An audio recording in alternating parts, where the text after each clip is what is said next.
الدكتور بس انا اسف. في ايه جهزتني؟ انا اسف انا طب اسف. ما بالراحه. الدكتور بس بعت لي رساله وانا بنتي في المستشفى.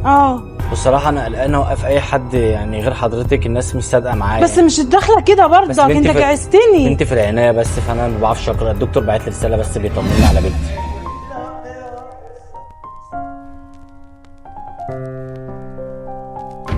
في ايه؟ مفيش، بنتك محتاجه دم وحاجات من ديت محتاجه ايه؟ دم محتاجه دم. وعايزاك تروح مستشفى يا بنتك. ايه؟ بنتك في مستشفى الطوارئ. محتاجين دم عايزينك ضروري تروح لهم عشان تجيب لهم دم. بس مش محتاجين دم دم ضروري. انا في واحد وقفني قال لي ان بنتك ماتت. لا بس في ايه بس مالك بس انت متوتره ليه؟ انت بس تروح المستشفى وودي لها بس دم ضروري عشان هي عايزاه. طب انت متوتره ليه طيب؟ ما فيش، بس انا مش عارفه اقول لك بصراحه. طب في ايه طيب؟ هو فعلا بنتي جرى لها حاجه؟ طب حاول على قد ما تقدر بس روح لها وهتلاقي.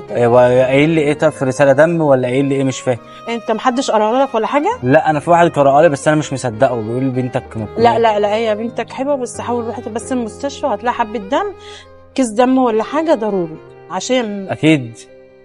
انا مش عارفه اقول لك ايه بصراحه. يعني كلامهم صح؟ انا مش عارفه اقول لك ايه بصراحه. مش عارفه اقول لك ايه بصراحه. المنظر دوت منظر ايه؟ انا عايزه اقول لك وخايفه. طب انا هروح على المستشفى وانا هطمن. شكرا. انا اسف لو كنت زعلتك في حاجه. انا لا هي بس اسف لو كنت عطلتك ولا حاجه، بجد والله اسف. بس انت حاول بس على قد ما تقدر امسك نفسك وما تزعلش نفسك، معلش على قد ما تقدر. وحاول سلك نفسك بس من المستشفى عشان حضرتك اسمك ايه طيب؟ اسمي شيماء. ماشي يا طنط شيماء، ربنا يخليكي. طبعا انا هروح اطمن انا على البنت. شكرا. انا اسف لو كنت عطلت. على دماغي. السلام عليكم. عليكم السلام. هقول لك على حاجه بس. اتفضل. بصي هنا كده. اهو كل ده برنامج. انت